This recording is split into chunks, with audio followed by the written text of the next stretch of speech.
Oke, kita lanjut ke bagian formatting text ya teman-teman. Mungkin teman-teman nanya ya, kenapa formatting text itu dimasukin ke dalam daftar isi playlist HTML ini ya?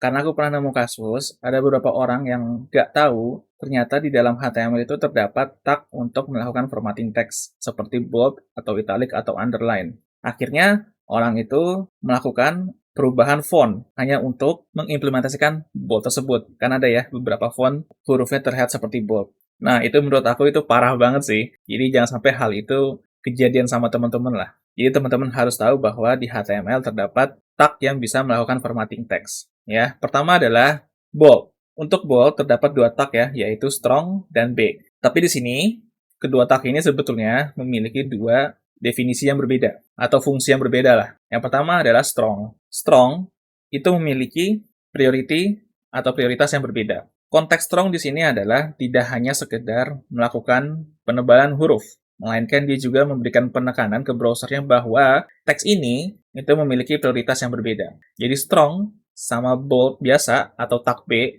itu berbeda. Kalau tag B, dia tidak memberikan penekanan kepada browser bahwa teks ini memiliki priority yang berbeda atau lebih tinggi. Melainkan tag B hanya melakukan perubahan huruf saja menjadi lebih tebal. Mungkin di sini teman-teman belum merasakan ya perbedaannya, tapi nanti kalau misalkan memang ada keperluan dalam konteks prioritas huruf yang ditebalkan, maka sebaiknya gunakan strong. Tetapi kalau hanya ingin menebalkan huruf, tanpa ada konteks pemberian prioritas lebih tinggi, maka gunakan tag B biasa. Kita lanjut ke bagian italic, ya. Italic juga ada dua, yaitu yang pertama adalah I, kemudian yang kedua adalah M. Di sini, yang sedikit berbeda adalah di bagian tag I. Kalau misalkan teman-teman pernah bikin karya ilmiah, huruf miring biasanya itu kan kita gunakan ketika kita akan menggunakan huruf yang asing ya, atau bukan bahasa Indonesia lah, bisa dikatakan seperti itu ya. Jadi contoh misalkan kita mau bikin karya ilmiah apa gitu, kemudian kita harus menyelipkan bahasa Inggris, baru kita biasanya menggunakan huruf miring ya. Nah, fungsi tag I itu seperti itu fungsinya. Fungsi tag I itu tidak hanya sekedar membuat hurufnya menjadi miring atau teks yang miring ya, tetapi dia juga ada penekanan bahwa teks yang dimiringin oleh tag I ini dia memiliki arti dalam cara penulisan karya ilmiah.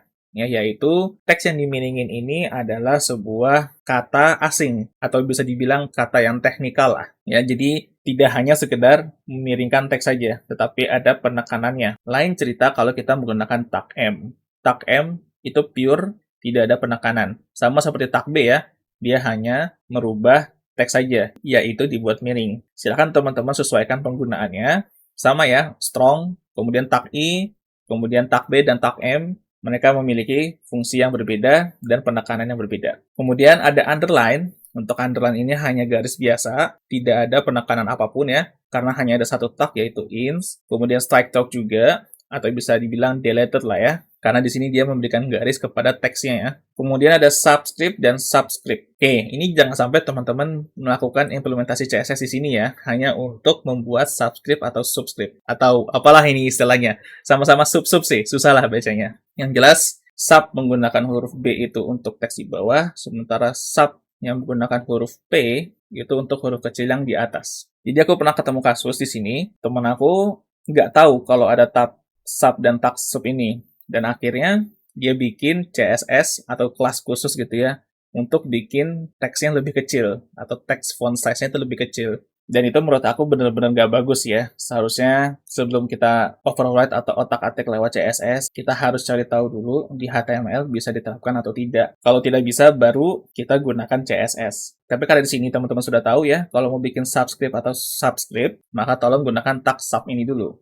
Contoh di sini ada sub. Biasanya untuk penulisan rumus-rumus fisika ya, atau rumus-rumus kimia tuh aku kurang paham juga, biasanya menggunakan subscript ya. Jadi H2O misalkan, duanya kecil ya, maka gunakan sub. Ada contoh kasus lagi, yaitu trademark ya, atau tanda merek dagang.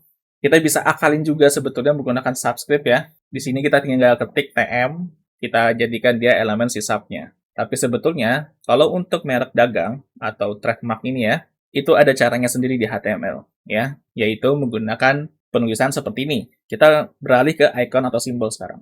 Untuk penulisan trademark, biasanya ya, kalau misalkan di beberapa merek dagang yang belum terdaftar di hukum, tetapi akan didaftarkan, biasanya dia menggunakan TM atau trademark. Nah, penulisan TM itu kan biasanya kita menggunakan alt codes ya, buat teman-teman yang udah tahu, yaitu alt 0153, atau mungkin kita copy paste di internet.